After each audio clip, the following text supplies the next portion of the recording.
Assalamualaikum warahmatullahi wabarakatuh.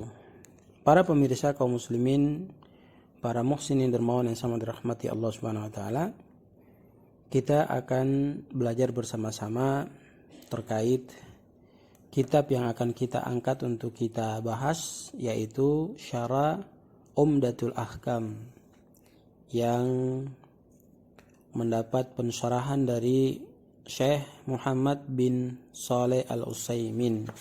Semoga dengan nanti kita belajar dapat memberikan pengetahuan kepada kita tentang keislaman kita. Pada hadis yang pertama di kitab ini kita akan membahas bagaimana penjelasan kedudukan niat terhadap amalan yang dilakukan oleh kita sebagai pelaku amal di atas permukaan bumi Allah Subhanahu wa taala. Pada hadis ini disebutkan an Umar ibn al-Khattab radhiyallahu anhu qala sami'tu Rasulullah sallallahu alaihi wasallam yaqul innamal a'malu binniyat wa fi riwayatin binniyati wa innamal likulli imri'in ma nawa faman kanat hijratuhu ila Allah wa rasulih fa hijratuhu ila Allah wa rasulih wa man kanat hijratuhu ila dunya yusibuha aw imra'atin yatazawwajuha fahijratuhu ila ma hajara ilaihi. Dari Umar bin Khattab radhiyallahu anhu dia berkata, aku mendengar Rasul sallallahu alaihi wasallam bersabda, sesungguhnya setiap amal tergantung niat-niat. Dalam riwayat lain disebut disertai niatnya. Dan sesungguhnya bagi setiap orang tergantung pada apa yang dia niatkan.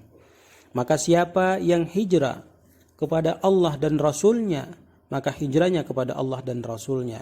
Dan barang siapa yang hijrah karena dunia, kemudian dia ingin mendapatkan dunia itu, maka dia akan mendapatkan dunia itu. Barang siapa yang hijrah untuk mendapatkan wanita, maka dia akan menikahi wanita itu.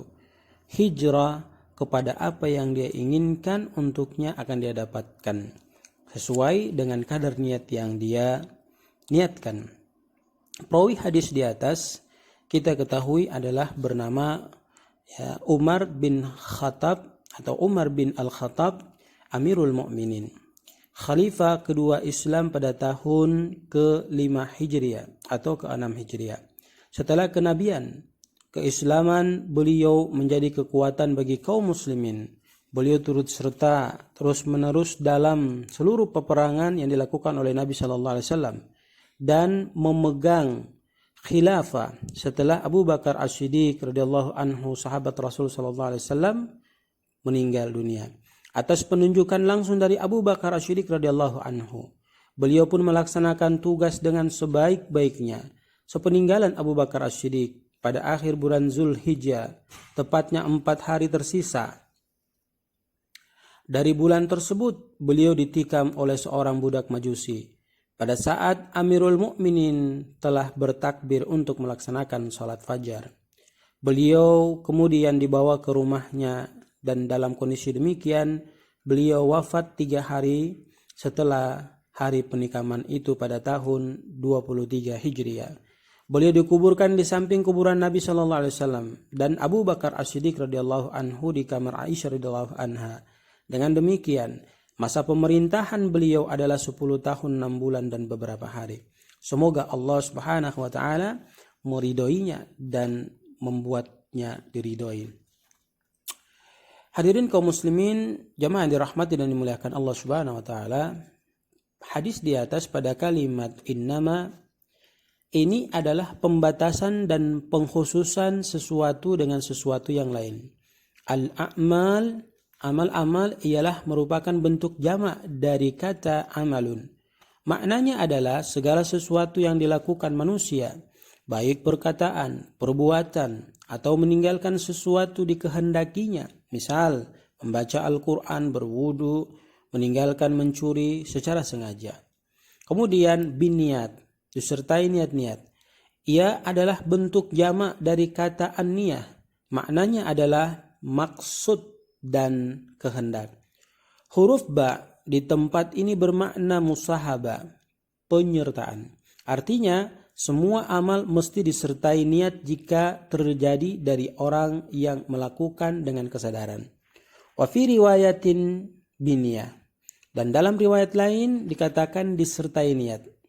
Maksudnya sebagian mereka yang meriwayatkan hadis ini mengutip dalam lafaz hanya saja amal-amal disertai niat, yakni bentuk tunggal dari kata niat, niat-niat. Akan tetapi kata aniyah di tempat ini tetap bermakna jamak, karena yang dimaksud adalah keterangan jenis seseorang, yakni seseorang di antara manusia.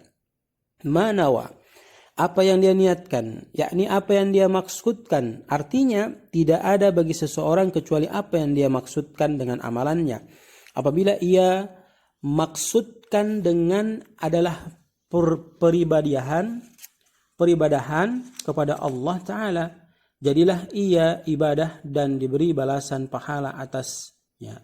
Dan jika ia dimaksudkan selain itu, niscaya ia mendapatkan apa yang ia maksudkan. Hijratuhu, hijrah menurut bahasa adalah meninggalkan. Dikatakan hijrah yakni perbuatannya meninggalkan. Adapun maksud hijrah di sini adalah meninggalkan domisili di negeri kafir dengan cara berpindah darinya untuk berdomisili di negeri Islam, ilallah, kepada Allah Subhanahu wa taala, yakni kepada agamanya serta meraih keridhaan dan surganya. Wa rasulihi, maksudnya di sini adalah Muhammad sallallahu alaihi wasallam. Makna hijrah kepada Rasul sallallahu alaihi wasallam pada masa hidupnya adalah berpindah kepadanya untuk tinggal bersamanya dalam rangka membelanya, belajar darinya dan meneladani sunnahnya. Adapun hijrah kepadanya setelah wafat adalah berpindah kepada para pengikutnya dan ke tempat penegakan syariatnya.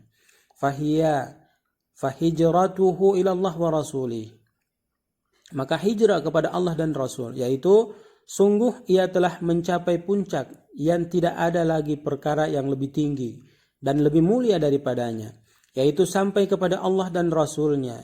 Dunia yusibuha, dunia ingin ia dapatkan sesuatu dari dunia yang hendak didapatkan berupa harta, kedudukan atau kekuasaan. Nah, maka bahkan perempuan yang kihuha, ia hendak menikahinya, artinya hendak ia kawini, disebut wanita secara khusus meski ia hanyalah salah satu dari kesenangan dunia.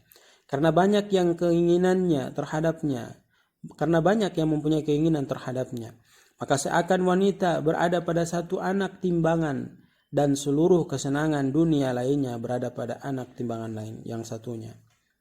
Fahijratuhu ila ma hajara ilaihi, maka hijrahnya kepada apa yang ia hijrahkan, yakni untuk dunia yang dia kehendaki dapatkan, untuk wanita yang dia kehendaki pasti dia nikahi.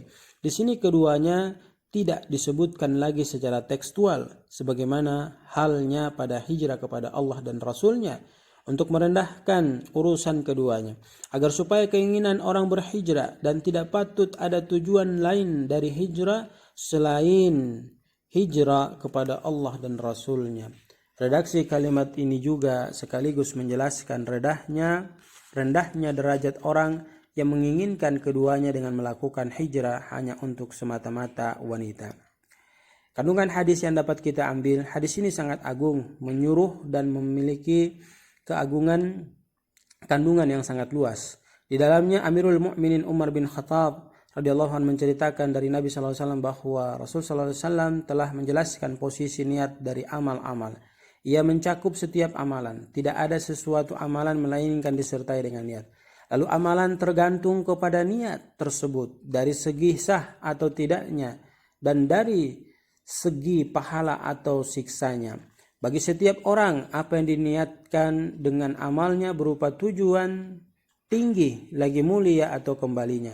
Hal itu dijelaskan oleh Rasul SAW untuk memotivasi orang-orang beramal agar mereka melakukan niat dengan tujuan yang tinggi, tujuan yang baik, menghendaki dengan seluruh ibadah yang dikerjakan untuk wajah Allah, artinya untuk keikhlasan kepada Allah Subhanahu wa taala di negeri akhirat. Menjauh dengan niat itu dari tujuan yang rendah dan tingkatan yang penuh dengan kehinaan. Saudaraku kaum muslimin jamaah yang dirahmati dan dimuliakan Allah Subhanahu wa taala. Kemudian Nabi sallallahu alaihi wasallam membuat perumpamaan dengan amalan hijrah untuk dikisahkan atau dikiaskan kepada amalan-amalan lain. Para pelaku hijrah meninggalkan negeri mereka dan berpindah ke negeri Islam. Akan tetapi mereka memiliki niat beragam dan karena itulah terdapat perbedaan besar akan pahala hijrah mereka. Padahal amalan yang mereka lakukan hanya satu. Barang siapa yang hijrah kepada Allah dan Rasulnya untuk mendapatkan balasan Allah dan membela agamanya, maka itulah pelaku hijrah yang ikhlas, di mana niatnya telah mencapai semulia-mulia tujuan dan setinggi-tinggi derajat. Barang siapa yang hijrah mencari dunia dan kesenangan, maka itulah yang turun dengan niatnya kepada kesenangan dunia dan tidak ada untungnya bagian apapun untuk dirinya kelak di akhirat nanti. Saudaraku kaum muslimin jamaah dirahmati dan dimuliakan Allah Subhanahu wa taala, maka faedah hadis yang dapat kita ambil, penjelasan urgen penting niat pada amalan, bumerang barometer tergantung kepada sah amalan dan ganjaran yang ada pada niat kita. Yang kedua, anjuran mengikhlaskan niat kepada Allah Ta'ala dan menjelaskan keutamaan hal itu. Yang ketiga, peringatan dari sikap menghendaki tujuan duniawi dengan amal-amal akhirat, serta penjelasan rendahnya hal tersebut. Keempat, manusia berbeda-beda dalam niat-niat mereka, dan bagi setiap orang yang niatnya benar dia akan beruntung. Kelima, bersuci termasuk amal perbuatan, maka ia tidak akan sah kecuali disertai niat.